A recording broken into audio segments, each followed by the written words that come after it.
He's a funny guy. Really?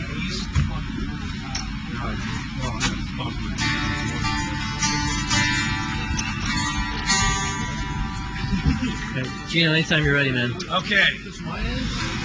Guitar.com. Welcome to the Filter Show, Hammerstein Ballroom.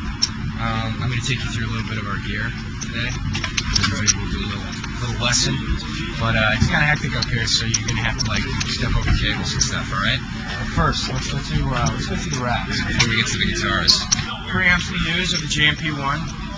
I'm using two different ones. The top one has the DSP 4000 Eventide going through it.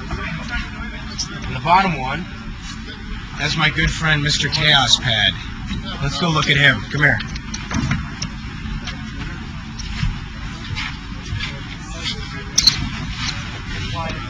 This is my world out here. And maybe you can come out during the show. I don't know. We'll see how brave he is. But this is the Chaos Pad. It's a new little toy from Core. And I use it basically for segues right now. Probably the next album will see us, working it into things. So things in the set like Sand or the intro to Cancer.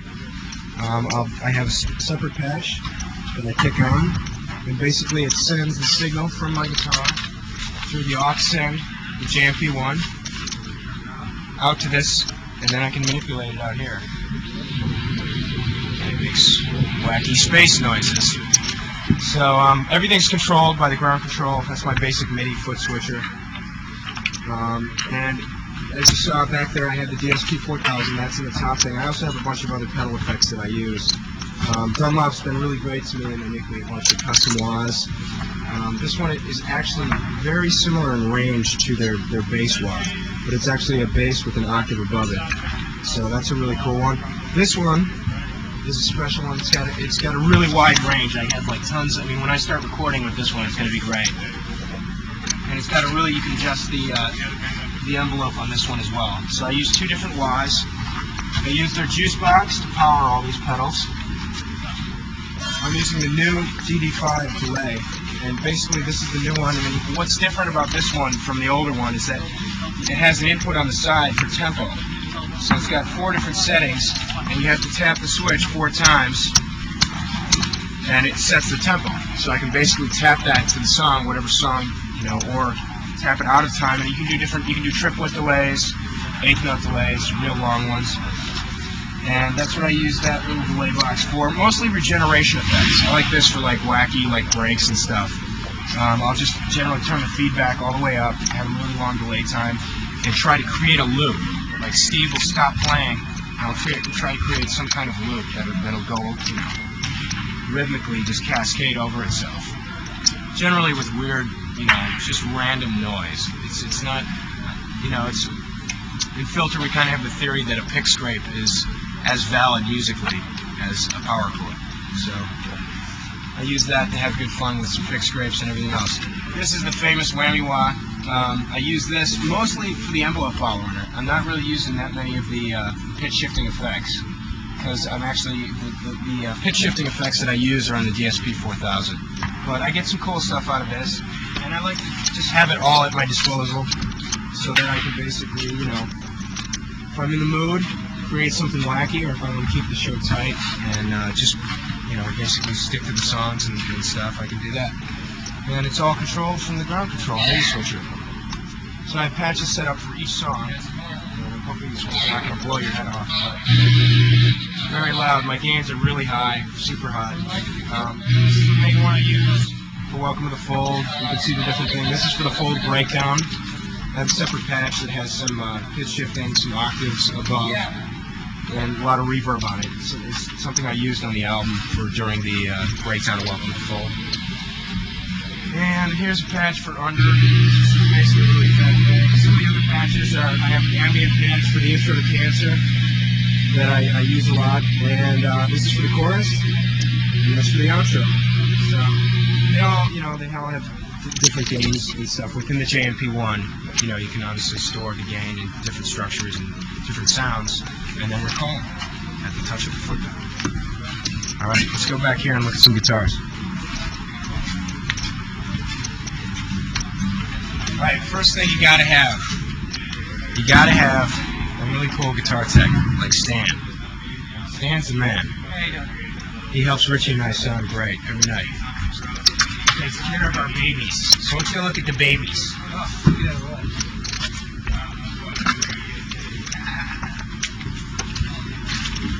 Now the majority of filter songs are all in drop D. That's like our most common tuning. And the only other one that we really use is welcome to the fold tuning, which is this guitar, which is a custom Telecaster. It has a Stratocaster neck, so we call it a Strelly. But it's got a Seymour Duncan humbucker in it, and it's tuned to our drop A, which is AAD-GBE. And basically, it just gives us a really, really super fat tone and heavy sound that we use on Welcome to the Fold. And these are all made by Alex Perez. All of our guitars are custom shop Fenders, except for a couple others that we keep around for their difference in tone. And this is probably my favorite. This is called Doc Holliday, because it's got that look.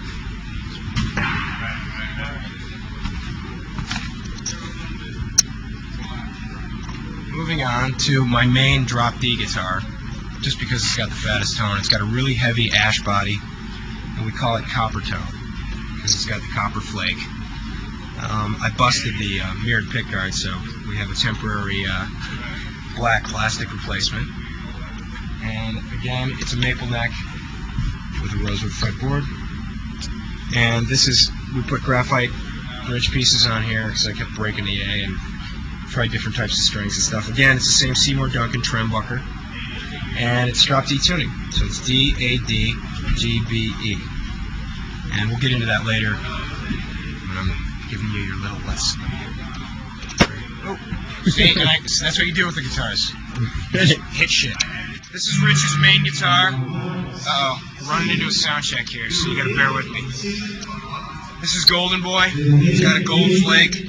Again, it's basically a modified telly. It's got our favorite little trembucker in there. Floating trem. Mine's locked down on mine. It's a fixed bridge. This is floating. Again, it's a rosewood neck. Stratocaster neck. Telly body. And it's real heavy. We like our guitars super heavy. That's how we get our tone. This is a new addition to the family. We call it Red Rum. It's basically a modified Strat. Again, it's really simplified. All our guitars basically just have volume, no tone. It's just straight pickup, out. And the toggle switch is set so you can do rhythmic gating effects. So basically when it's anywhere but down there, it's off. So you can do anything. And I use that a lot, like with the wah pedal and with the whammy wah and different things, just basically in delay settings to get like different, basically gated guitar effects.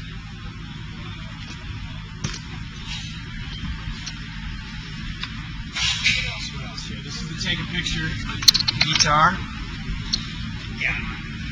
It's a Guild. It's got no. It's an acoustic electric, but it's got no hole here. So basically it helps cut down on feedback, and it gets a really interesting tone. I really like this guitar. At first I was a little sketchy on it, and I was playing actual full jumbo acoustics, but this thing sounds great. I plug it straight into my rig, and this is what I use. Take a picture. Again, it's drop D tuning. All of our stuff, except for Welcome to the Fold, is drop D. What else? So if you want to take a closer look at the rigs here, I'll show you what power amps we use. All of our wireless systems are Shure. We use Shure microphones. We use Shure wireless systems for both the bass and the guitar. And again, it's two JMP1s. I'm running basically, top world is this guy, and then bottom world of the cabinets. 6 Mason cabinets with Celestion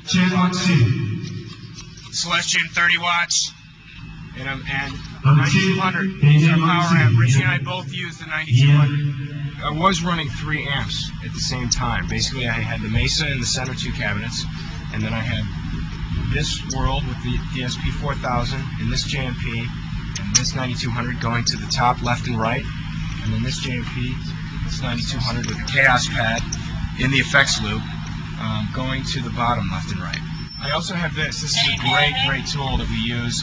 It's a speaker emulator, but what's different about this one that I found about a lot of others is that it takes a full load from the power section of your amp. It's not just taking a preamp and giving it a speaker emulator type of thing. So you get a full, it sounds like the full amp. You're cooking the tubes, in your power section and getting the full tone.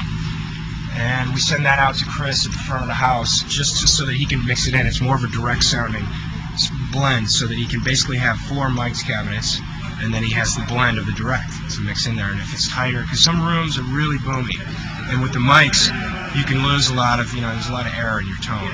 So to give it more punch and give it more balls, send it to this guy, send it out to him.